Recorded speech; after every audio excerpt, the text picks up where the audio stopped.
जी मुझे तो कुछ भी नहीं कहना, मैं तो सुनना है। मैं तो बल्कि कहानी सीख रहा हूँ कि कैसे होती है। और ये सही है कि जो साहब ने कहा कि वो ट्रेडिशन है, वो ठीक है, सही है, बिल्कुल हम उसी ट्रेडिशन से उतरे। और जहाँ बाहर शॉर्ट स्टोरीज हैं वहाँ उनके यहाँ इस तरह के एपिक थे ही नहीं, तो क्या करेंगे, नॉवल नहीं लिखते, शॉर्ट स्टोरी लिखते हैं। अब शॉर्ट स्टोरी अपनी तरह की एक फॉर्म है, हर शख्स अपनी तरह से कहानी सुनाता है। हमारे वहाँ भी मतलब उन एपिक्स के होते हुए भी कि नानी ने जब कहानी सुनाई, कोई भी कहानी सुनी, कछुए की सुनी, कछुए और खरगोश की कहानी की, तो वो कछुआ हाथ से बना के नानी बताती है कि इस तरह से जंप करके चलता है और इतना तेज चलता है, तुमने खरगोश देखा, कान खड़े रहते हैं। दादा के पास गए तो दादा ने कहानी शुरू की, बेटा जब तालाब सूख गया, कछुआ वहां से बाहर निकला, उन्होंने वहां से शुरू की। तो पर्सपेक्टिव हर शख्स का कहानी सुनाने का अपनी तरह का अंदाज है। मैं तो नानी और दादा की बात कर रहा था, मैं तो अपने नाना और दादी यहाँ ही बैठे उनसे सुन रहा हूँ कि कैसे कहानी बनती है और उसी का स्क्रीन प्ले बनाया जाता है, वो अपनी तरह से सुनाते हैं। अब इसका मैं अगर मुझसे कहिए तो इस तरह मेरी फिल्में अगर आपने देखी हूँ या भूल गए हो तो भी मतलब मुझे शॉर्ट स्टोरी से कहानी शुरू करते हुए अच्छा लगता है, बजाय बहुत लंबे चौड़े कई पीढ़ियों के प्लॉट के। हालांकि वो सुनना अच्छा लगता था और ये बताना अच्छा लगता था, ये दो अंदाज फर्क थे। सुनने में मुझे वो अच्छा लगता था, बताने में शॉर्ट स्टोरी की छोटी सी कहानी उसके अंदर, लेकिन उसकी लेंथ या उसके अंदर जैसे आपने कहा ना कि वो दरिया में पानी इतना होना चाहिए कि वो समंदर तक पहुंचे, और ऐसे सफर में दरिया की मदद करती हैं ट्रिब्यूटरीज जो इधर उधर से आके मिल जाती हैं और वो दरिया में पानी चलता रहता है बहरहाल। लेकिन मैं वो फ्लैशबैक्स जो मेरी कहानियों में आते हैं वो उनकी डिटेल्स बताते हैं, तो वो दोनों जो प्लेटफॉर्म पर बैठे हुए थे वो कैसे भागी लड़की घर से, वो एक अपने आप में कहानी है। और ये लड़का जो घर से निकाल दिया गया तो भागा, तो दो कहानी,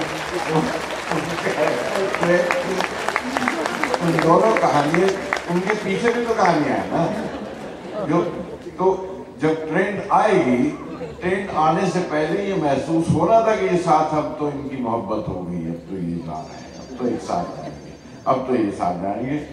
शायद आज के हिसाब से उन्हें मालूम हो गया कि नहीं देखो ये तो फक्कड़ है, इसके बाद कोई नौकरी भी नहीं, काम भी नहीं। और आज की लड़की ये समझती है नौकरी तो नहीं, मुझे ढूंढनी पड़ेगी और बोले तो किसको खिलाऊंगी। तो हुआ यह कि जब दो ट्रेन आए वो उसमें चले गए,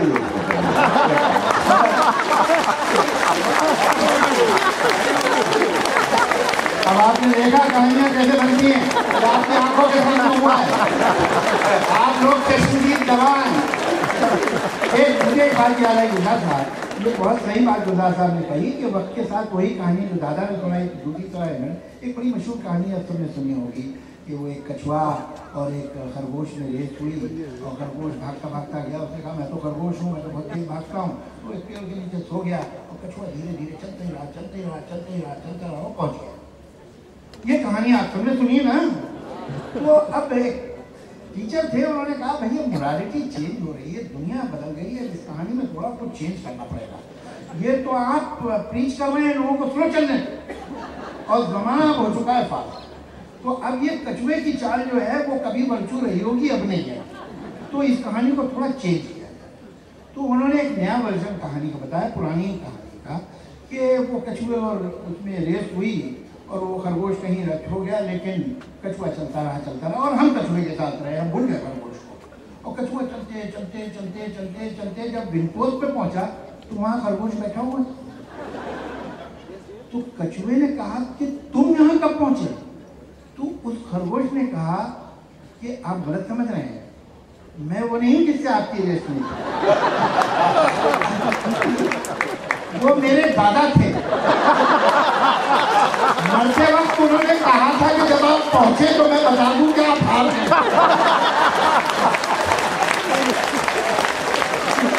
वही कहानी बनी, वक्त के साथ तो ये तब्दीली आनी।